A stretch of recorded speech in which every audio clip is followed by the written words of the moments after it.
Yes, sixth class. Again, we are here to discuss the longitude and the latitude. Yes, dear students, we have discussed yesterday about the longitude and the latitude. Now, I am going to discuss with you that is the different heat zones of the earth. So, here is one pic. I am just discussing.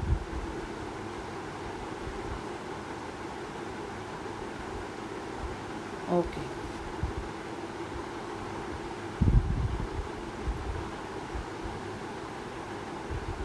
Heat zones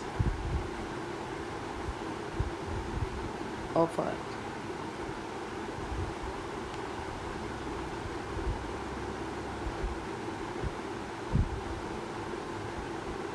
So the midday sun exactly overhead at least once a year on all latitudes in between the Tropic of Cancer and the Tropic of Capricorn. So this area therefore receive the maximum heat and is called the torrid zone. This area receive the maximum heat because if sun is there, so it receive the direct rays of sun. So called as a torrid zone. This zone is called as the torrid zone.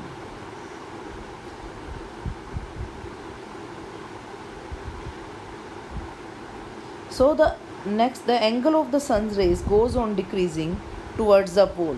When the sun rays moves here, it okay. The rays of the sun goes on decreasing towards the pole. It's the north pole. It's the south pole. The areas bounded by the Tropic of Cancer and the Antarctic Circle in the northern hemisphere, the Tropic of Capricorn and the Antarctic Circle in the southern hemisphere, have moderate temperature. This area.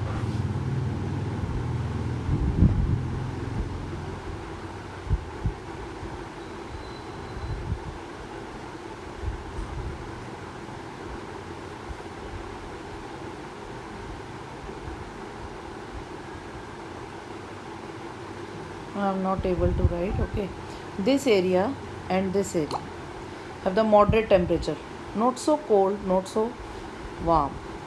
That is called the moderate temperature. These two areas are called as the temperate zone.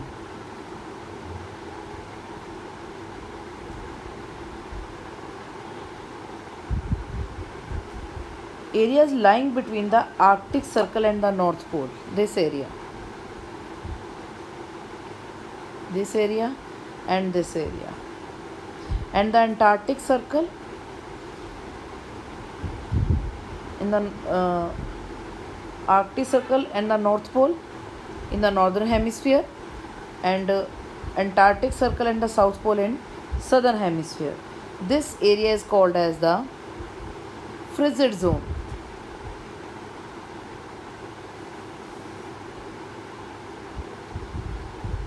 It receives very less rays of sun because the rays are always slanting and provide less heat, so that's why it is very cold here in this area. That's why these two areas, they are called as the frigid zone. Again, I am just repeating all the things.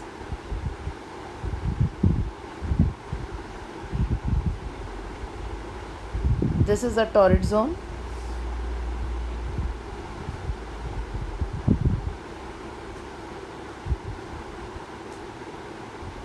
This is the temperate zone.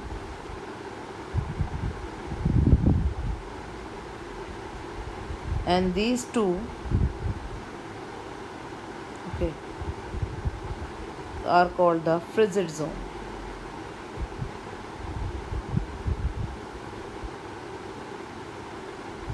Okay. Now next is, okay, this we have discussed. The feature of the torrid zone, again I am highlighting, it receives The maximum heat is called torrid zone. It have moderate temperature, it's called temperate zone. Here rays are always slanting and provide less heat, so these are called frigid zone. Very cold areas are there. Even the life is not possible in this zone. Okay, what are longitudes? So next one is, to fix the position of a place, it is necessary to know something more than the latitude of that place. Earlier we have discussed about the latitude, now I am going to discuss about the longitudes. So in order to locate the islands or in the Indian Ocean are situated on the same latitude, in order to locate them we must find out how far east or west these places are from a given line of reference. And these are the latitudes running from North Pole to South Pole. It's a north, here it's a south. The lines, they are running from north to south.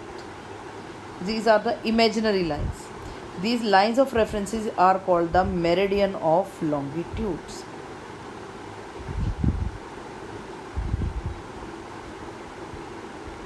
And the distance between them are measured in degree of longitude.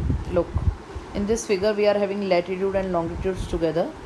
So each degree is further divided into minutes and the minutes into seconds. By studying the longitude we are able to manage the time. Okay, so distance between two longitudes decreases steadily from polewards until it becomes 0 at the pole. So at the 0 degree it is prime meridian.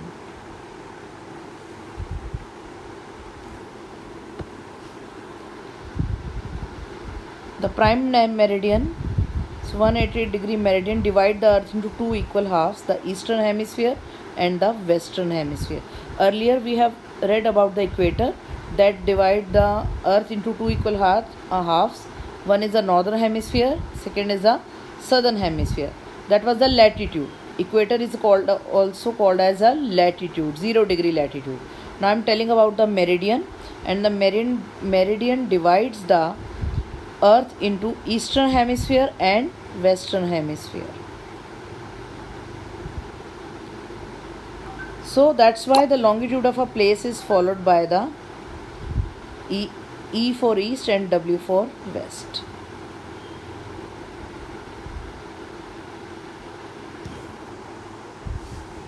Now with the help of the meridian of longitudes you can easily locate any point on the globe very easily if you know the latitudes and longitude. For example, look, one example is mentioned here.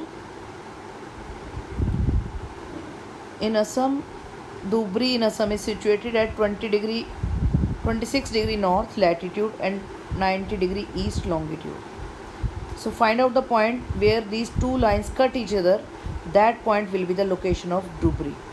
So means one of the latitude and the longitude, when they cut on the same one of the point, so this is called the place, that is Dhubri in Assam.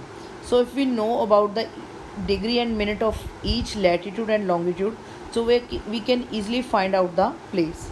So to understand this clearly, you can draw the vertical and horizontal line on a paper like this. It is mentioned here, like, okay,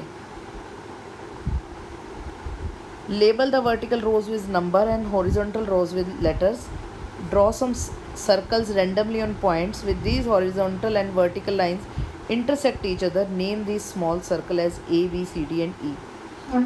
These vertical lines represent the east longitude and the horizontal line represent the north latitudes.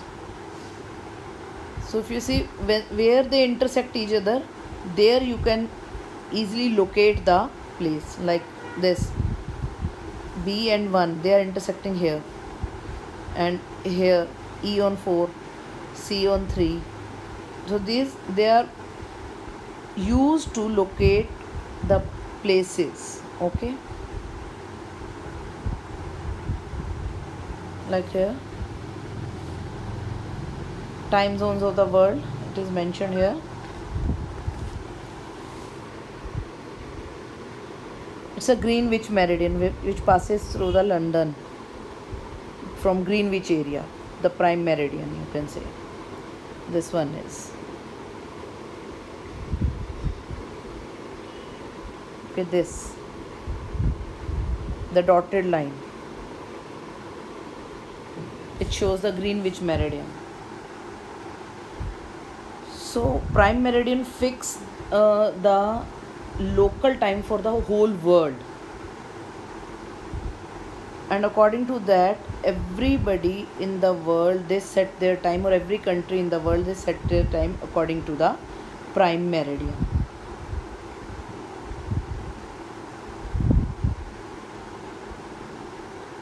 So longitudes and time. Now the best means of measuring time is by the movement of the earth, the moon and the planets. The sun regularly rises and sets every day. Means it rises from the east and sets in the west naturally. So it is the best timekeeper throughout the world.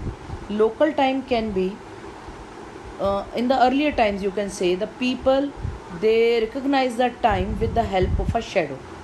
Like they just struck a pole in the earth, and with that shadow they just manage their time, and they tell the time, what time it is when no shadow is there.